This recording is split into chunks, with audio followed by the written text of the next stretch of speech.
Hey guys, good morning all. आज ना खूप इंटरेस्टिंग विषय घेणार आहे मी. माहिती आहे कोणता? भूत.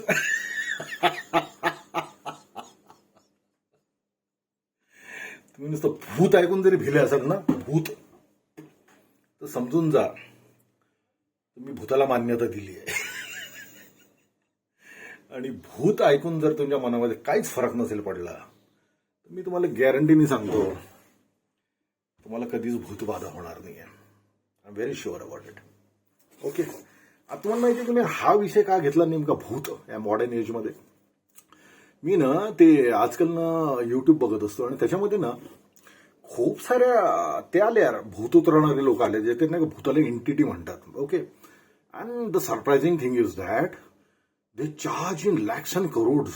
I tell you. म्हणजे एक तर बाई आहे बाबा, इतकी छान दिसती, इतकी अशी सवरलेली असती, मस्त मेकअप वेकअप केलेली असती, आणि तिचे तर पॉडकास्ट यार भूतावरचा. म्हटलं याला कॉन्टॅक्ट करावं. तर तिला कॉन्टॅक्ट करावं म्हणजे बापरे, तिची फीसच काहीतरी 50 लाखापासून स्टार्ट होतं. ते आहे साहेब, त्याला भूताचा बिझनेस चांगला.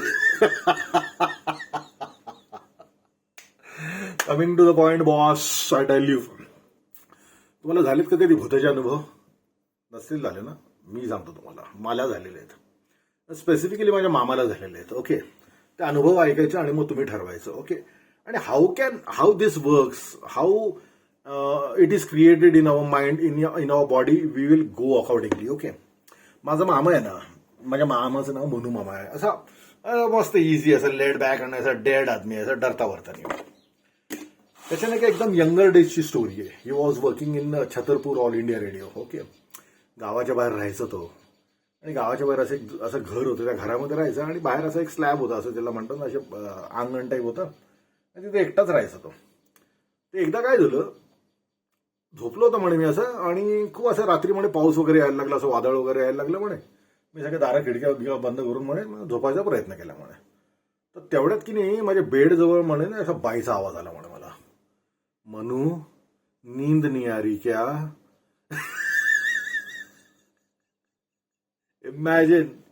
इमॅजिन काय होऊ शकतं असं ना म्हणे. एकदा झालं, दोनदा झालं, तीनदा झालं. तर मी तुम्हाला सांगितलं ना, तो असा सोक्षमोक्ष लावणारा मनुष्य आहे तो. तो मी म्हणे काम केलं, मी काय केलं म्हणे, दार उघडलं म्हणे आणि बघितलं म्हणे बाहेर काही आहे का. तर त्याला लक्षात आलं, त्याचे वादळ आणि पाऊस असल्या कारणाने बाजूला जे खड्डे खोदणारे जे वडर लोक होते, त्याच्यातली ती बाई त्या खिडकीशी खाली अशी बाहेर बसली होती छोट्या मुलाला घेऊन, आणि तिच्या त्या लहान मुलाचं नाव मनू होतं. आणि तो मनू बिचारा आजारी होता, त्याला रडताही येत नव्हतं, खूप अशक्त झाला होता. आणि मी ती त्याच्या डोक्यावरून हात फिरवायची आणि म्हणायची, मनू नींद नाही आ रही क्या? लक्षात घ्या, जर माझ्या मामाने दार उघडून जर सोक्षमोक्ष नसता लावला त्या गोष्टीचा, तर त्याच्या मनामध्ये भूतानी प्रवेश केला होता त्या दिवशी. दिस इज व्हेरी शुअर.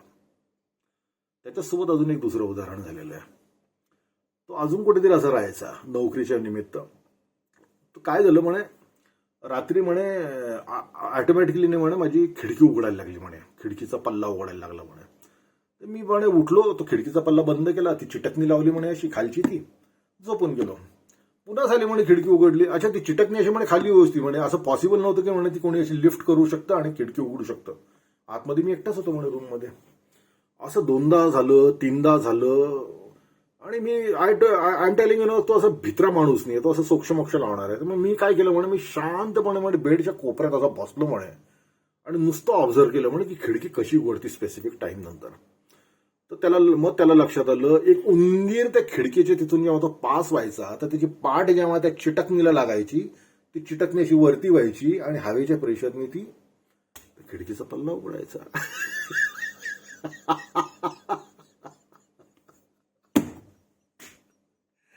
ऐसा आहे भाई. So there is one more story. त्याच्या जीवनातल्या 3 स्टोरी, माझ्या पण जीवनात अशा खूप छान स्टोरीज आहे बरं. पण आपल्याला हे विषय नाही वाढवायचे, आपल्याला हे विषय कसे तयार होतात, हे कसे फ्लरिश होतात, त्यांनी समाज कसा कमजोर होतो, आपण कसं कमजोर होतो, आहे की नाही, आणि याला कशी रॉंग चालना मिळते, आपण याच्यावर चर्चा करणार आहे. आणि रॉंग चालना मिळाल्यानंतर जर आपल्याला याला कुठेतरी ब्रेक लावायचं असेल तर कसा लावायचं, will come to that. Okay, त्याच्यानंतर तिसरा विषय असा आहे त्याच्यासोबत, तो नाही का गावामध्ये राहायचा, लहानपणीची गोष्ट आहे म्हणे. तर एका ते असं त्यांच्या मित्रांचं टोळक होतं, खूप बदमाश टोळक होतं मित्रांचं त्यांचं. भीत नव्हते, अशा स्मशानात फाशानात जाऊन राहणाऱ्यांमधले होते असे ते. त्यांना असं कळलं म्हणे की एका गावामध्ये स्पेसिफिकली अशा शेतामध्ये म्हणे रात्री असं हवेत भूत दिसतं म्हणे, असं हवेत उडताना पांढरं भूत दिसतं. तर त्यांनी विचार केला, साले भूत शोधूनच काढायचं म्हणून आपण. आणि हे भूत जनरली म्हणे असं ज्या दिवशी खूप वादळ वगैरे असतं ना म्हणे त्या दिवशी असतं म्हणे ते भूत. आता हे होते कुचीन सगळेजण. मग यांनी ठरवलं आपण सोक्षमोक्ष लावायचा. मग ते गेले त्या गावामध्ये. मग तिथं त्यांनी ठिया मांडलं, दिसलं त्यांना भूत त्या शेतामध्ये. गेले सगळेजण ते मित्र त्या शेतामध्ये भूत शोधायला. तर त्यांना लक्षात आलं जशी ही एक कुचिन गँग होती तशी ते गावामध्ये पण एक कुचिन गँग होती, बदमाश गँग.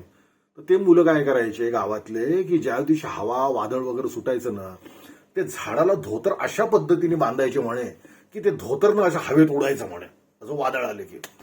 आणि ते खूप दुरून दिसायचं असं ते, की असं हवेत काहीतरी भूतासारखं असं हे दिसतं म्हणून.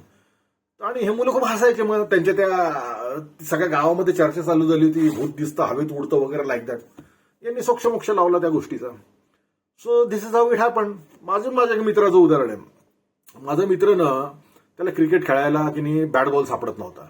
मग ते काय करायचे, बाजूच्या नाही का शेतामधनं लिंब आणायचे म्हणे आणि त्या लिंबाने असे खेळायचे म्हणे असे बॅटने.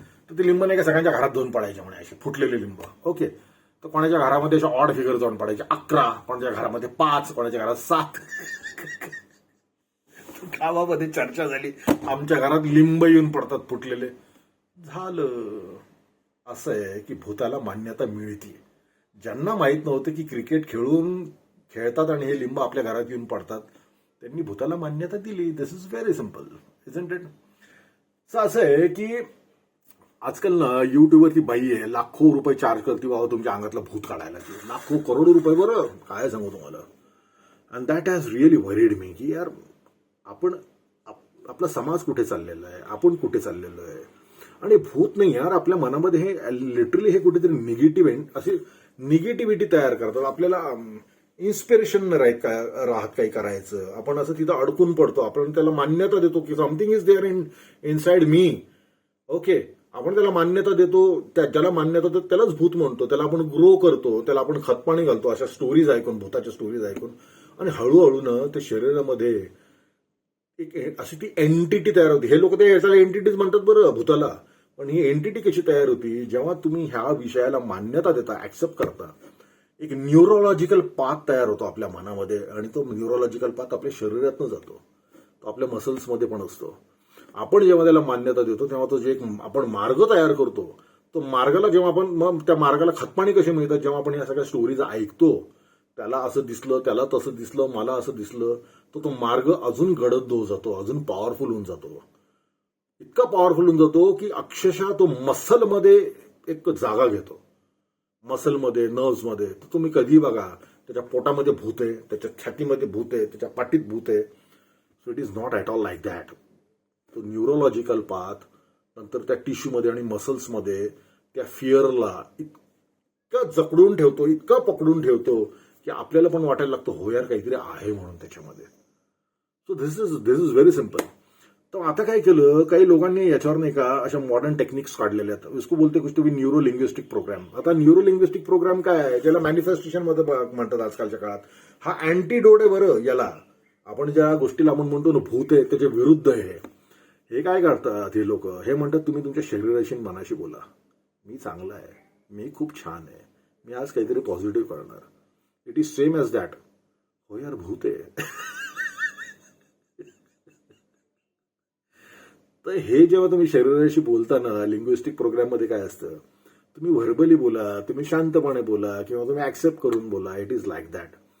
तर जेव्हा तुम्ही हा पण एक पॉवरफुल मार्ग तयार करता की yes I am positive, yes I am powerful, yes I have something with me, yes I am a inspiration, yes I am a influential person. तर हे पण तसाच एक न्यूरोलॉजिकल प्रोग्राम तयार करतात. माझं असं म्हणणं आहे की भूताचा न्यूरोलॉजिकल प्रोग्राम तयार करायला आपण नाही का चान्सच नाही द्यायचा. It is not about only भूत, it is about fear, it is about failure. Okay. तुम्ही जेव्हा याला मान्यता देताना फिअर आणि फेलियर याला खूप, तर तो सगळा तुमच्या शरीरामध्ये तयार होतो आणि कुठेतरी तुम्ही तो ग्रो व्हायला लागतो आणि तुम्ही लिटरली त्याच्या बळी पडता. And you start searching for the life coaches and the people like जे मॅनिफेस्टेशन करून देतात किंवा न्यूरो लिंग्विस्टिक प्रोग्राम चालवतात, हे लाखो रुपये तयार करतात. Guys, you can do it by your self. खरंच सांगतो मी तुम्हाला, काहीच गरज नाही आहे. जशी तुम्ही भूताला मान्यता देता तशी तुम्ही स्वतःला मान्यता देता. अरे यार, I don't care, hell with that. Okay, मी तुम्हाला सांगतो, ओशोनीने खूप छान, मी एकदा खूप वर्षाआधी नाही का असं फिअर कसा घालवायचं त्याच्यात नाही का ओशोनी खूप छान उदाहरण दिलं होतं की तुम्हाला जर असं वाटतं म्हणे एखाद्या घरामध्ये भूत आहे तर तुम्ही सरळ म्हणे त्या घरात घुसायचं म्हणे आणि भूताला शोधूनच काढायचं. तुम्हाला तर भूत कधीच दिसणार नाही म्हणे, तेव्हाच ते फिअर निघेल. So it is like that only. तुम्हाला जर असं काही वाटत असेल ना तर त्याचा सोक्षमोक्ष लावायचा. त्याचा सोक्षमोक्ष लावल्यानंतर ना, I tell you, there will be no fear, there will be no failure. अडथळे असतात. ओके, माझ्या मुलाचं उदाहरण सांगतो. माझा मुलगा एक दिवशी रात्री उठला आणि म्हणे, डॅड मला ना घरात काहीतरी चालायचा आवाज येतोय. म्हटलं अच्छा, तर म्हणलं तुला काय वाटतं? तर म्हणजे डॅड मला असं वाटतं म्हणजे भूत असेल. तो नवीत होता बरं. म्हणलं अच्छा. म्हणलं मग तुला काय वाटतं भूत कसं असेल? तर म्हणे डॅड ते सोल असतं म्हणे भूत. म्हणलं बरं. म्हणलं सोल अजून कुठे कुठे असतं? तर म्हणे आपल्यामध्ये सोल असतं. म्हणलं मग आपल्याकडे सोल आणि बॉडी दोन्ही आहे. तिथं बिचारं सोलच आहे. आपल्याकडे तर दोन गोष्टी जास्त आहेत. त्याच्याकडे नुसतं सोल आहे. आपल्याकडे सोल आणि बॉडी दोन्ही आहे. Then you decide dude who is more powerful. त्याच्यावर माझा मुलगा काय म्हणतो, डॅड याचा अर्थ म्हणे आपण त्यांच्यापेक्षा पॉवरफुल आहे. Means they are in need of us. म्हणजे आपल्याला ती इजा करायची होती, ते तर आपल्याकडे भीक मागतात की यार you save me, you do something for me. It is same like that. Okay, anyways, पण मला की नाही एवढं असं वाटतं की जेव्हा आपण नाही का खूप आजारातनं निघतो ना, खूप मोठा काहीतरी आजार झालेला असतो, आपण दवाखान्यामध्ये ऍडमिट झालेलो असतो, आपल्याला काहीतरी खूप मोठा, समजा आपल्याला डेंग्यू झालाय किंवा आपल्याला मलेरिया झालाय म्हणा, टायफॉइड झालाय, तर ह्या काळामध्ये जेव्हा आपण ट्रीटमेंट घेतो ना, खूप मोठी ट्रीटमेंट असते, अँटीडोट्स असतात ना, याच्यामध्ये आपले मसल्स, नर्व्स हे खूप वीक झालेले असतात. आधीच्या काळामध्ये जेव्हा आम्ही लहान असताना ना, मला आजारातनं पटकन निघून बाहेर नव्हते जाऊ देत. सगळेजण म्हणायचे पहिले आराम कर बरं, आराम. इव्हन आमच्या शाळा ड्रॉप करायचे एक वर्षासाठी. जोपर्यंत ती बॉडी कम्प्लिटली हील होत नाही, स्ट्रॉंग होत नाही, we are not suppose to go outside the home. TV बघणं अलाउड नव्हतं, पुस्तक वाचणं अलाउड नव्हतं. तर जेव्हा आपण ह्या आजारात असतो ना, ह्या आपली नर्वस सिस्टीम, मसल जेव्हा हे खूप कमजोर होतात, तेव्हा आपण ह्या गोष्टींना खूप लवकर इन्फ्लुएन्स होतो. ओके, तर ह्या काळामध्ये जनरली आपण युट्यूब बघायला नाही पाहिजे, पेपर वाचायला नाही पाहिजे, इन्फ्लुएन्स व्हायला नाही पाहिजे, खूप शांत राहायला पाहिजे, मस्त छानपैकी ज्यूस प्यायचा, हलकं हलकं जेवण करायचं. Unless and until you don't heal your self, you don't make your self strong to compete with the society, to enter with the society. Okay, you don't do that.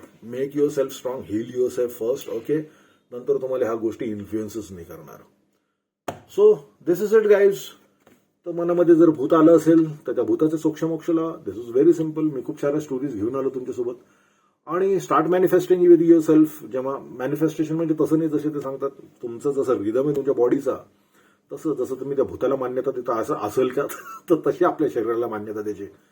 Boss मैं हूं तो हूं, मैं करूंगा तो मैं करूंगा. I can do it and I can do it boss. Have a nice day. Love you all. Bye.